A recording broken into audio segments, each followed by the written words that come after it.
had a challenge with my connection, my Wi-Fi connection. So let us proceed from where we were earlier. So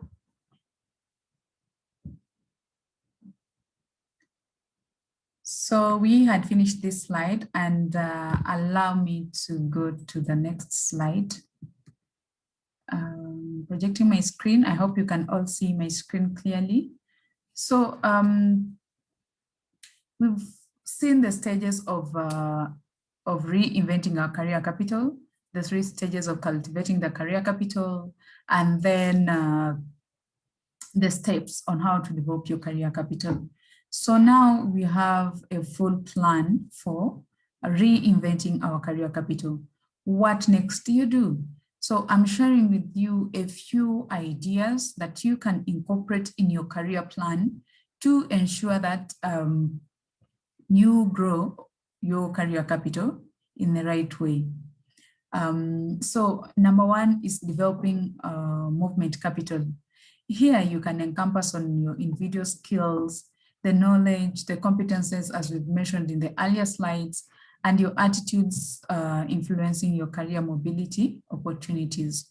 So building your movement capital will eventually influence your likelihood of your career success.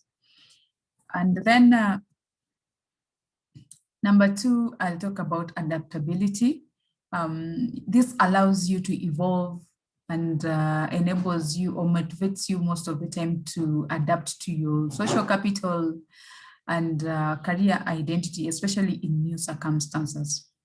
And then when you look at networking itself, here I encourage you to attend events like these ones. There are some events that are organized by your organizations and other companies as well in your community. As long as you are learning, here I have to remind you that people buy people. People will get acquainted to you first before they'll want to purchase your product. So if they don't know you, some chances of purchasing your product will be less. But if they know you, purchasing whatever solution you offer or service or product will be higher. So ensure that you leverage on networking.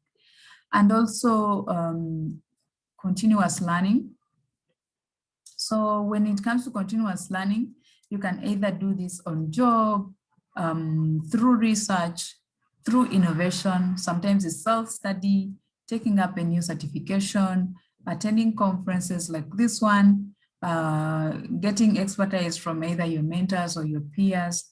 The issue here is keeping up with the current trends. And also, let me speak about market research and market awareness. These ones, I combined the two because they are more the same. Here you have to continually pay attention to the updates in your areas of interest, and also everything that applies, for example, technology, national trade, maybe stock markets, anything that is in your area of interest. You have to ensure that you do more research and keep or stay aware of what is happening. And then let me speak also again about authenticity. I had mentioned about it earlier, but briefly I'll say here, walk the talk, do what you say, and be authentic, both online and offline, so that you ensure that as you cultivate your personal brand, everything is aligning to each other. And lastly, I'll speak about career hygiene. Career hygiene is a very huge topic. However, I'd like to mention that your profile should be in good standing. Ensure you keep reinventing your career capital so that it also elevates your reputation out there in the market. So let's go to the next slide. I'll also talk about attitude. It is said that always match your attitude with your aptitude for you to be able to have a successful career. So this is related also to self-determination, the perseverance, the flexibility, your emotional intelligence, your industry acumen, the patience, your commitment to change, and also your willingness to learn. So attitude is very key in our industry, and also it's very key when you're looking at reinventing your career capital. And then you look at also your reputation. Be known for to be a follow-through person, or your ability to deliver. For example, take a chance or write a blog or participate in events. Do something so that at least you become a subject matter expert into it, and also increase your credibility at the end of the day. So all this should be aimed at creating your great relationship with the people, creating your profile, and also building your career around that.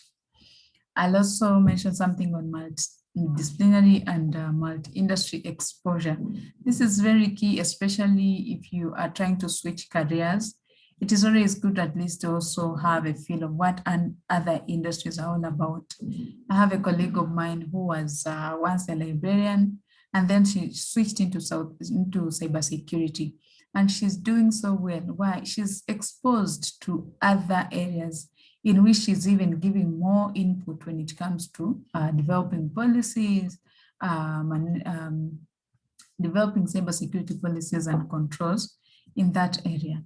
And also I'll talk about building your personal brand again.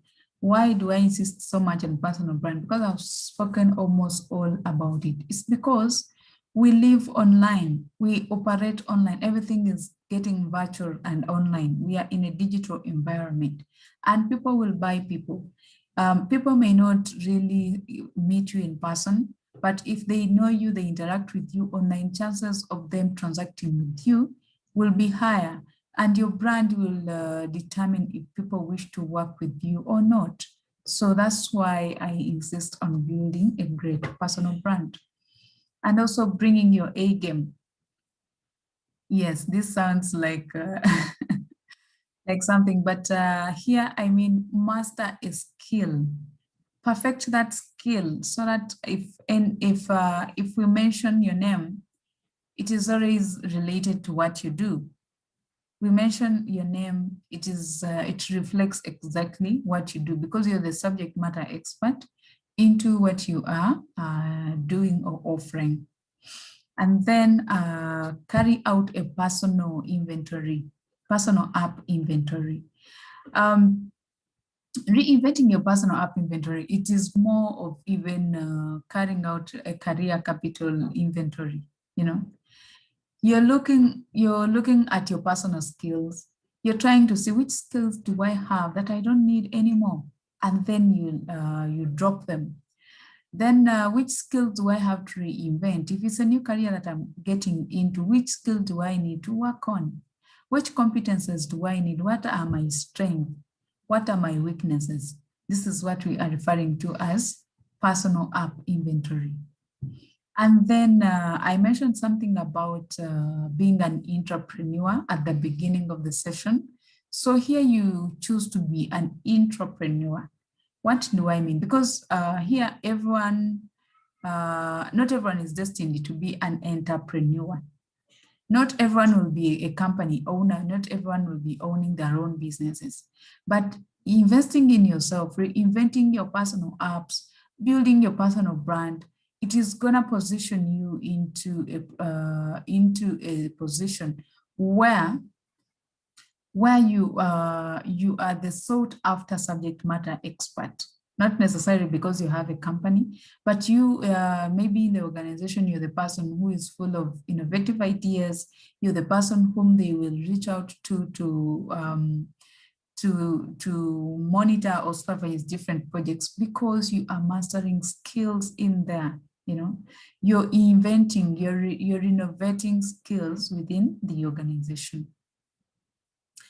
And then lastly, avoid being a bottleneck to your own career. This is what I'm leaving with you. Why am I saying this? Is that stop waiting for people to do something for you. You already have the skills. You already have the competences. You already have the networks.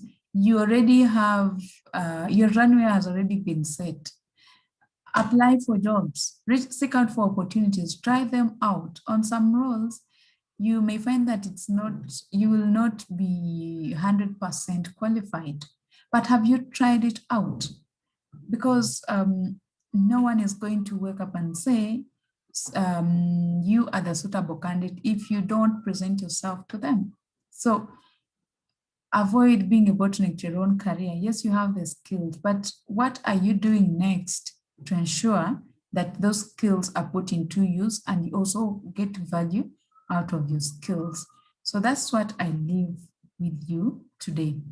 I am so happy to answer your questions in the end, though I'm unable to be with you live, I'm traveling. So feel free to share your questions with the organizers, and I'll be so much happy to respond to your questions as time allows. So thank you so much for listening in, and have a great day. Thank you.